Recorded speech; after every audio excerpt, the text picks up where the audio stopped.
Hello everybody, Ben here and welcome to my review of the Graham Farish Engage Class A2 Bachelors button. The number of this model is 372-386, Class A2 6053, Bachelors button, BR green early emblem with a 6-pin DCC decoder socket. This locomotive was entered into service in June 1948 and was scrapped in December 1962, and I believe it was shed in Haymarket Shed.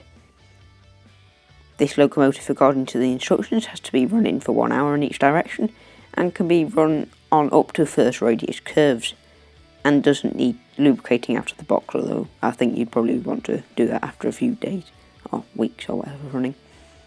On the back of the instructions there is also an exploded diagram of the loco and shows sort of all the parts that make it run and do stuff and pull trains. You can see that this locomotive is protected by the sort of clamshell packaging, and then the sort of plastic film, you can lift it out and then you can look at the loco and put it in the track.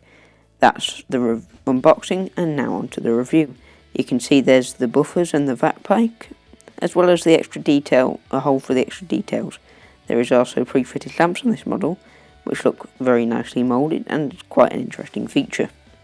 Behind them is the interestingly moulded third cylinder, which makes it look quite unusual, because you don't often see that sort of thing, and it's asymmetrical obviously, because you've only got one, rather than like 4 or just 2. On the smokebox door you've got the shed plate, the number plate, a handrail and the smokebox start, as well as obviously the sort of hinges to open it. On the side of the smoke deflectors is the interestingly shaped curved handrails, and running along the boiler you can see a nicely moulded handrail and a pipe below that, with no glue visible at all. On the top of the smoke box there is the funnel and that odd thing behind it, and the square as well, which I don't know the name of. Behind that is the dome, and then the safety valves, which I believe are made out of metal, which is good. A problem with this loco there's a quite noticeable seam line that runs along the top of the boiler. On top of the cab roof there's lots of rivets, and I think up to 4 ventilators as well as I think what's called rain strips.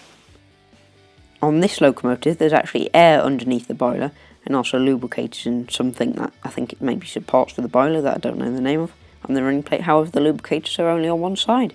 The running plate is not warped at all and curves very nicely below the firebox with their nicely moulded washout plugs there.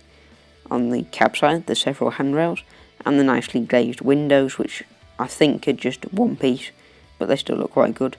In the cab there's seats, fine sort of moulded pipes and handrails, and lots of nice details, dials. Obviously they don't actually have the stuff on it, but you can also see that there is a separately fitted and movable, posable tender foreplate.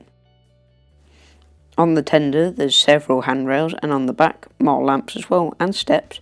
On the buffer beam there's a hook, pipe and vacuum pipe, as well as the nicely moulded buffers.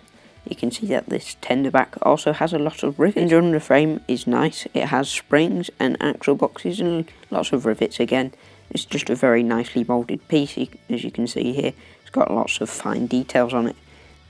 And also the tender has the sort of back part of the cab, and it has nice details on it. And there's also on top of the tender you've got the cast metal coal load, which sadly is not removable, but you can also see that you've got a nicely moulded filler cap and that thing there. On the painting front there's the nicely painted Bachelors button nameplates. On the boiler we have lining, however it stops before you can't actually see it, which isn't that good. The running plate, lining and green paint are great, though the sort of shade of green looks very nice to me. It's one of the very few BR green liveried ones that I have, but it looks very nice. I like how the sort of reflects it. The numbers and shed code on the sort of smoke box are very good, and the nice red on the running plate also, and buffer beams also look good.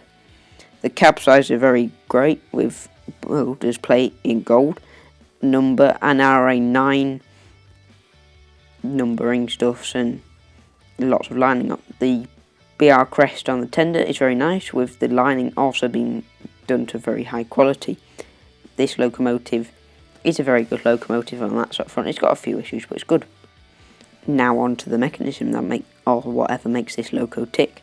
This locomotive is powered by the tender, The wiring is a bit dodgy, but the motor is very large, and there's the blanking plate for the DCT socket. This locomotive picks up by the bearings, and you can also see that all of the locomotives' wheels are geared, but only one has traction tyres. You can see that piece of brass is because of me snapping it, though you don't actually get that in the model, it's me just being stupid.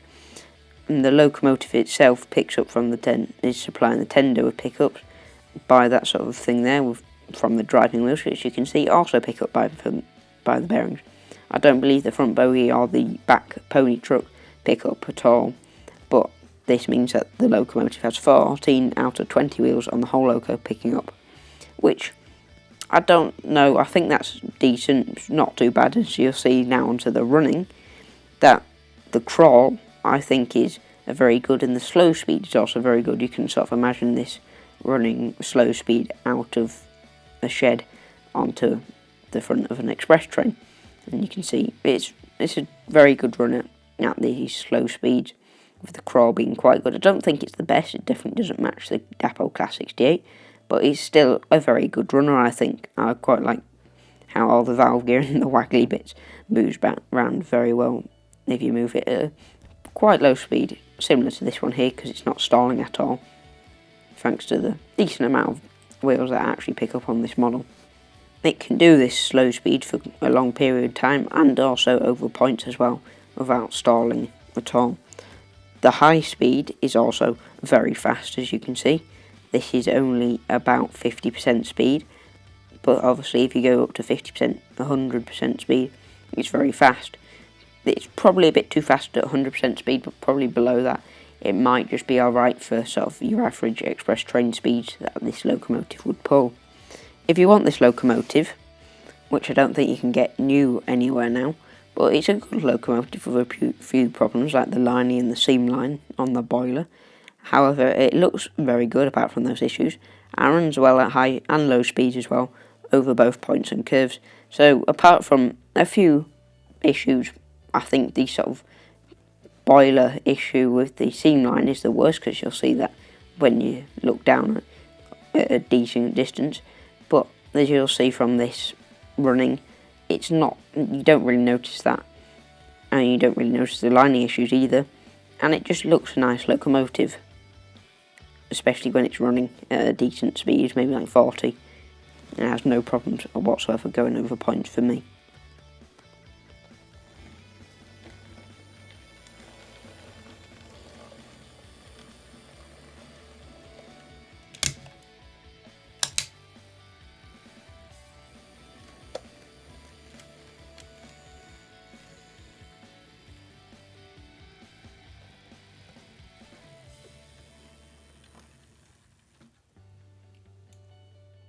Thank you for watching this video by me. Please like and subscribe and leave a comment down below with some video ideas or feedback. Thanks for watching. Goodbye.